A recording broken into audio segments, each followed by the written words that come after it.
What's up, everybody? Welcome to the show. This right here is going to be an interview with the creative director of We the People, small indie company, Drew. My good friend Yeti, member of the Caliber Collective, is going to be asking the questions. So this will be his voice that you're hearing. Shouts out to him and everybody who asked the questions from the CC. So I hope you guys enjoy it. I'll catch you on the next one. Hey everybody, Yeti here. Recently, the Caliber Collective had the opportunity to interview Drew, the lead developer and founder of Small Indie Company, a team currently developing We the People. We the People is set to be a PvPvE hardcore tactical shooter set in an alternate timeline of the Pacific Northwest of the United States in the year 2028. The game is still in the earlier stages of development, with a few successful tech demos and plans for future playtests in 2025. From the limited information we have received regarding the mechanics and gameplay loops surrounding We the People, we thought it was important to talk to Drew and see what his vision for this project was. And boy, is it an exciting one. While listening to this interview that we are about to get into, I want you to pay attention to the passion and strong direction that this game has. All too often, we see games lose their identity within the development process, and I do not see this being an issue here. But anyways, let's get to the interview. Well, a little bit about us before we get started. We both come from the same community, the Caliber Collective. I don't know if you're familiar with it at all. I've just heard about it through show, so. Okay. Yeah, so we're just a collection of FPS gamers. A lot of us typically stick to milsims and survivals and stuff like that. We just launched a creator program. So we got a lot of things in the works in the future, and We the People was one of the projects that kind of caught our eye that we wanted to know a little bit more about. So we definitely appreciate you allowing us to go forward with this interview process. Yeah, happy to chat. So, just to get started, can you tell us a little bit more about like Small Indie Company and how you guys got started and how you guys all met each other? Yeah, sure. So started off as a solo dev. Obviously, had a couple ideas of my own over the course of the last few years, and decided to just work towards trying to create to the best of my ability. I think I come from a very interesting background that is not related to game dev, but certainly has some connection to creativity and living within that creativity. So for me, that's been a big focus of mine, is like, what can I do that kind of scratches that itch a little bit? And much like I'm sure most people, probably your guys' selves as well, you might find yourselves acting a bit critical of games, almost as if we're all critics these days. And there's no real eloquent way to say it other than like, I hated that part about myself, was like I would play all these games, especially indie titles or survival games or anything in this particular genre over the last 10 years, and I would find myself very critical. And again, I feel like to some extent it was worth it to me to like kind of kill that part of myself and just, hey, if I don't like what everyone else is providing, let me go try to make my own thing and put my time and my effort and my money where my mouth is. Are you somebody that's like you're more critical of yourself? Because I'm that way, where like everything I do, I feel like is not good. I need outside feedback to tell me it is. Yeah, maybe a little bit to some extent. I also recognize I try to look at things as balanced as I can. So I take the good with the bad, the highs with the lows. I try not to get too full of myself. I try not to get too down in the dumps. I just maintain an even keel, if you will, and I take feedback, again, good, bad, the ugly. That's kind of like our approach with everything, right? We're showing people our development process, and there are things that are not good, and there are things that are awesome. And so especially when we put that tech demo out last June, we got to see that in real time. There are people who are like, holy shit, this UI sucks. And we're like, yeah, it really does, you're right. And so with that, we get to make slight adjustments and things like that. And so yeah, no, I tend not to get too far on one side or the other. I'm a very balanced person in that sense, and I could apply that to every aspect of my life. I try not to get too like show too much fervor or become a zealot for any one thing or another. That's awesome. Yeah. And I mean, with the feedback and stuff, I'm sure you guys have seen it as well. It's just the internet space in general is super negative. So, how do you guys filter out people that are just on here to complain versus like critical, good feedback? Is there a process that you guys have down for that? Not really. Most of it's by the hip, shoot from the hip, and we've actually had like a ton of positive feedback up until this point. Very very few negative ones, and I think again you can kind of tell when someone is trying to provide uh, constructive criticism versus just like, bro, you guys suck. It's like, okay, well, you can't do much Yeah. with that. So again, why let that really affect you too much? Whereas someone who's like, hey, this sucks because, and they give like a very thoughtful or insightful perspective on what it is. And again, it comes down to the approach, right? If someone is nuanced in their criticism, how could you not process that and consider it? And if there's truth to it, take it for the better. Awesome. Awesome. So I know with like a lot of games in early development, there are things that the FPS community wants to see. So there's a lot of voices, a lot of good idea fairies. Are you guys gonna stay true to your guns on what your overall vision for the game is, or is this something that you think could possibly be shaped by people's feedback or questions or things they want to see in the FPS genre? Sure. Yeah. Generally in our first devlog, I mean, we say we literally want people to come on the journey with us and give us their feedback, and we will try to definitely shape the project based on a lot of that feedback. But the reality is we have a core concept. Very early on, we wrote a GDD for the game, and we certainly can't stray too far from that because now that's essentially antithetical to what it is we're trying to do, right? We can't make a game and pivot at every freaking step, but to some extent, we are certainly open to critiques, criticisms, and also very thoughtful feedback too. And as much as we can incorporate it, we will. I think one of the most recent things was someone went into depth describing why they felt we should.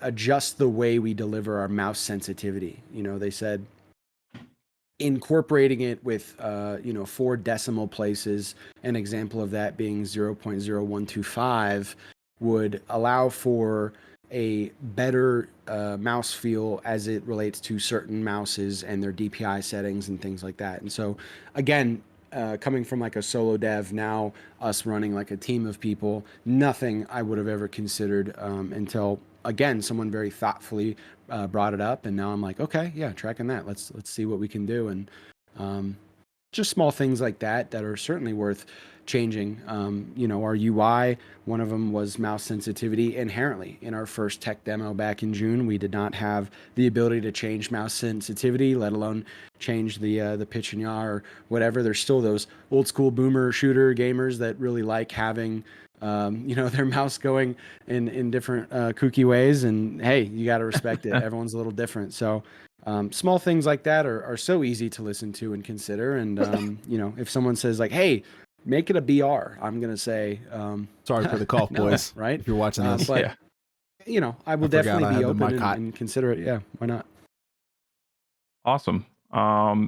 For the current formula of the game, from what I can see and what I understand, is that you guys are making like maps to kind of go into, loot from, and exfil from. Is that true, or is it more open world? Because there was some confusion there between some of our community members. Sure. Yeah. And that easily could have been a confusion on our end just due to, early marketing and things like that. To be fair, just for context, early on, when we made the switch from 4.27 to 5.0.3, at the time it might have even been 5.0.1, just an early UE5 build, we really wanted it to be an open world game. It was actually intended on being a first person and third person shooter, right? We were heavily influenced by games like Infestation, Survivor Stories. All of us absolutely despise the development side of that and the people kind of in charge of that. But again, instead of kind of crying about it, why not kind of make our own take on it? And so as a solo dev at that time, that was my thought process, and we wanted an open world. But then we found, due to limitations in the engine at the time, brand new engine, UE5, so exciting, but we found that when we strayed too far from World Origin, you'd find that the gun would shake or shudder, like stutter around, and it was just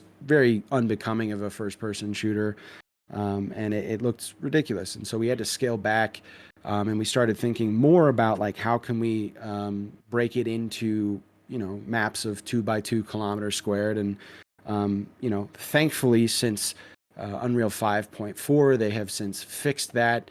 And we now are no longer limited to any map size in particular. And so we have the complete freedom to do what it is we want, including make many maps. I think our goal is to launch with 5 maps into early access, and really seeing how we can hit that goal is going to be the challenge. And earlier I mentioned a job posting. It's for that very reason, right? And so ideally we will find ourselves with a lot larger maps compared to some of the more traditional, especially compared to something like Tarkov. In some cases it might be about the same size, in other cases it might be bigger.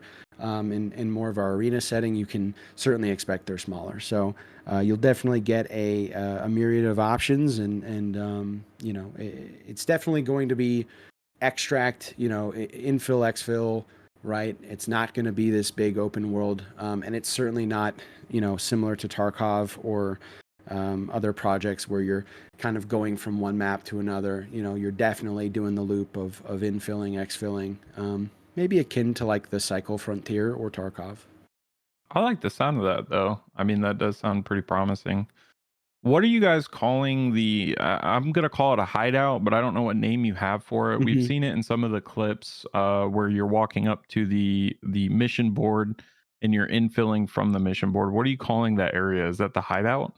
Yeah, so it's changed over time, and you kind of asked like how willing we are to change certain things, and this was one we definitely felt pivoting on was worthwhile. We don't want to be like Tarkov, where you have this hideout and it's instanced specifically to you and you alone. At first, that was very much part of our design and our intention, and even in the first devlog, I talk about that.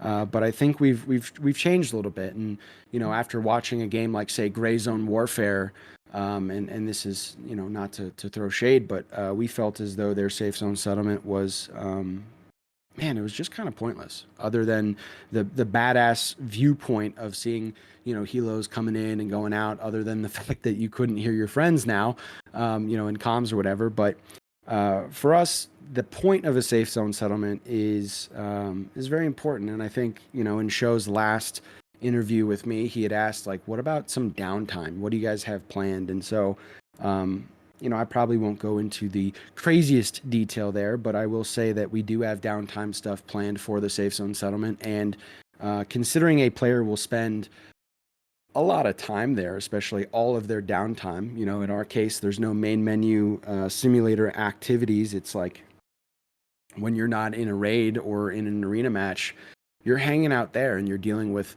multiple forms of progression. Again, I won't go into too much detail, but we are taking influence from some rather new and interesting titles, and stuff that maybe people aren't quite ready for in this genre. So we're excited to set ourselves apart in that sense. Now, is that going to be something that players can kind of group up in and all contribute together to some sort of settlement? Perhaps. Okay. Yeah, I don't want to put you on the hook to answer any questions you don't want to. Um, Another question that we had or I had was obviously there's going to be risk whenever you infill into one of the maps in the Sure. world. Right. Do you guys have plans for higher risk maps that have higher rewards in them? Or is everything just kind of dangerous everywhere that you go? And then there's some POIs that are obviously you don't want to step into lightly or under geared. Right, right. No, that's a good question. I would say you can definitely expect that certain maps will be harder than others inherently, just by virtue of the way you're required to traverse through them. You can also find that certain maps might have POIs that are specific to a particular faction. And so some of those factions just might be more challenging compared to others, right? We really want to have smart AI to the point where, you know, if you're facing a PMC group, for example, not in the sense of Tarkov, but you know, an AI PMC group, you know, some of them might be employing tactics that are a bit more advanced than the average scav. And so in that sense, points of interests will definitely be a way to gauge difficulty and challenge. But yeah, I'm sure you could expect that certain maps would be harder to interface with, and maybe as a result, and consequently have better tier loot as a result. And you know, for example, just a little tease, we got a map we're working on called Terminal, and as you would expect, a very large open airfield, very like reminiscent of say Arma or DayZ. You know, we might try to make some of the more challenging loot to acquire in some precarious places, right? We've shown off air control towers and things like that in the past in some of our devlogs, and you can expect that running across a big airfield might be kind of spooky. Interesting. Okay. I like the sound of that. I mean, you're hitting all the right marks on that one for sure. How much freedom do you want your player base to have within the world of We the People? Is this something that you want the maps to be, you know, they have freedom within the map, but it is kind of more a linear, like you infill, you Mhm. loot, you do your objectives and you get out? Or do you want there to be kind of a story that's told within every raid? Yeah, I mean, I really enjoy this idea of organic gameplay. I think making your own kind of story that's very fun and enjoyable. You know, it's why we provide people the ability to have proximity chat. You know, just depending on how they want to act or react to other players' actions should absolutely be in their hands. But you know, is it as linear as a Dark Souls, you know, level or map? Probably not, right? Is it as open as DayZ? Likely not as well. And so the freedom I would say is look at a Tarkov map, whatever their largest maps may be. You know, how much freedom do you have to go from one point of interest to another, or pivot and go to a different place entirely? I think in that sense you have the ultimate freedom within the boundaries of a level, but you know, how you interface with the world, other players, things like that, that is ultimately up to you. Awesome. And then you kind of mentioned arena maps Yeah, previously, like one question sure. back. Do you want to speak on perhaps the difference between the arena gameplay and the regular gameplay? Or are Yeah, they kind of intertwined? no, I would say they're very different in a sense. You know, one is certainly a different pacing, right? Very clearly, extract is especially with our removal of maybe the more traditional 45-minute map board timer. You know, we're looking more at like the Cycle Frontier, where a player could be in for a while if they want to be. And to that point, you know, the pacing will be infinitely different than say an arena where you know your round length is considerably shorter. The pacing of a match might be considerably shorter compared to an extract mode. Yeah, I would say you know, we probably won't be going down the route of something like say EFT in their arena. We're probably going to be leaning closer to something like Counter Strike. That's pretty cool. I'm definitely a fan of Counter Strike. Are the two characters, or is it one character? Is progression going to be the same on both? Are you going to be progressing the same character when you play arena versus regular? No, I think we actually have seen in real time how that didn't work out for EFT.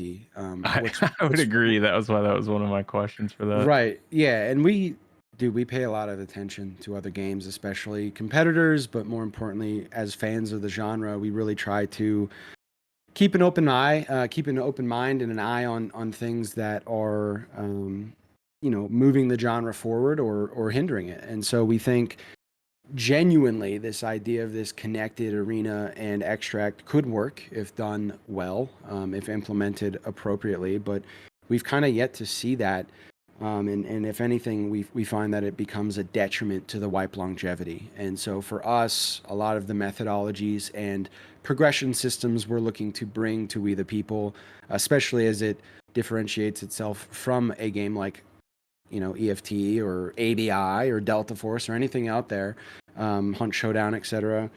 We care a lot about wipe longevity. And to get back on track with Arena, that is, not only are they not connected, really they serve two very different purposes. But our goal is to launch with both available. We're not going to wait 6 years to put it out. We want it out immediately. And as you would expect with a game looking to compete with some of these titans in the genre, we have to launch with enough content to satiate that broader player base, and not just in a way that's familiar, but in a way that's familiar and an improvement on the genre inherently. So when it comes to Arena specifically, again, you'll find that there will be benefits to engaging in that sort of content, not just from like warming up, preparing to go deploy in with a bunch of sweats, and that's a perfect opportunity to do that. But if you're a fan of that competitive, more ranked or even unranked gameplay, you would get to engage in that as well. And again, as it ties in and relates to wipes, we have a lot of fun stuff in store. And then, as I've previously mentioned with our first devlog, we also have the intention to allow for our kind of gulag-style duels. So if you're in the safe zone settlement, and I've said this and I'll say it again, if someone just won't stop talking shit, you could play for pink slips, right? Yeah, let's go. Let's go settle in an arena. Right, exactly. So we take a lot of influence from like OSRS in that sense. Okay. One other question that I had, this is more of a personal one. Sure. As you guys create the world for We the People, we obviously know that it's set in 2028 Pacific Northwest America. And you guys are writing the lore for this game. Is there one piece of lore that you think is really cool that you would like to share with your fan base? Yeah, I mean, One piece of lore. Oh, sorry. No, you're good. We recently posted about it on Twitter. We were talking about our one of our kind of newer maps called Nuclear, and I think the Pacific Northwest has a very rich history when it comes to nuclear related activities. I'm sure a lot of people saw an interface with Oppenheimer last year, and it might have even been early this year. My life is a blur, so it's hard to tell. I don't engage in any fun or free time. But the people who did watch it certainly got a kick out of it. And again, there's a lot of historical reference to the creation of the atomic bomb. And so, what people don't realize is there's a lot of history in Washington about that specifically. There's a reactor site B in Washington where it essentially was a plutonium creation plant, and it was along a very particular river for water cooling purposes. And there's a lot of history and lore, and players might just see that there's like a lot of interesting history connected to what we're trying to do. We definitely want to bring in realism and immersion in our game, and when we sacrifice those two things, it's in the name of authenticity. And I think there's nothing more authentic than bringing in real world environments and real world history, and obviously deviating from it where we see fit, and what we deem to be beneficial in the lore and the story for the world we're building. That was kind of my next question as well. Was are you guys facing any challenges, or do you think it is challenging to create a world that exists, that is out there, that isn't completely unique? Like the Pacific Northwest is there, so obviously you're going to have players within your fan base that either live there or have experienced it. Are you guys finding it difficult at all to remain true to that setting? Um, Not really. I think actually most of the feedback we've received, especially from PNW natives, is that like when I put out a thing about port, someone will come back and say, "Dude, I've been there. I know that location." And why is that? That's because we based it on a real world location, quite literally. We have That's so cool. the best reference in the world is the real world, and so What we like doing is looking up the most iconic places in Washington and seeing what inspiration we can take from that. But again, because I lived there at a certain point in time in my life, you know, I was stationed there for a little bit. I can pull from that and I can think about very particular places I have been and I've seen and I've experienced, and I can say, how sick would this be, you know, to be a playable location? And luckily, the Pacific Northwest is already eerie as all hell. You know, you got that rolling fog down the mountains in the morning, and it's just, it's almost perfect. And so, for me, when I was really considering where the heck this would take place, there was no other place for me. I wasn't going to make another Soviet style game. There's 1,001 of those, and they've done a great job at that too. And so for me, you know, I really love that area. It ties back to a very pivotal and important time for me as a young man growing up in this world. And I think for me, I can kind of tie these two things together and in what I feel is like a pretty impactful way, hopefully for the genre. And I think again, using something like Unreal 5, we're going to be um, harnessing some tech that I think will make our maps stand out and really have their own unique identity. And hopefully, at that point and to that extent, we'll be distancing ourselves from the hey, this is the next Tarkov, because everybody knows being a Tarkov killer is a silly notion, and nobody can kill Tarkov but themselves, and nobody would want to, because Tarkov and BSG collectively are badasses. They're awesome. They provided essentially a new genre for everybody, and to that I've got nothing but respect and admiration. And you know, when it comes to our environments,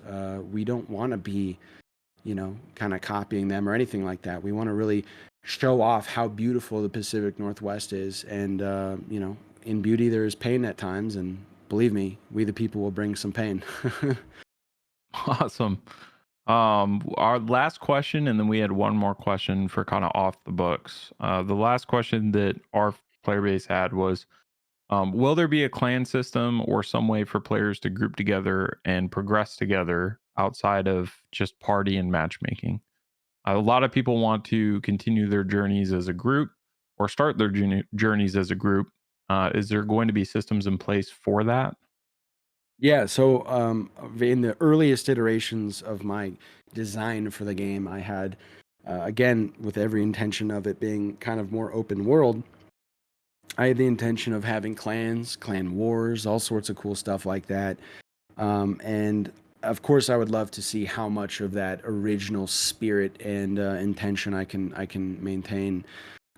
But again, it has to be within reason. It has to make sense. And again, when sacrificing immersion or realism, it's in the vein of authenticity. So if it provides some form of authenticity to our universe, to our gameplay loop, and to our player base, we'll certainly consider it, and we really do thoughtfully consider damn near everything we talk about adding.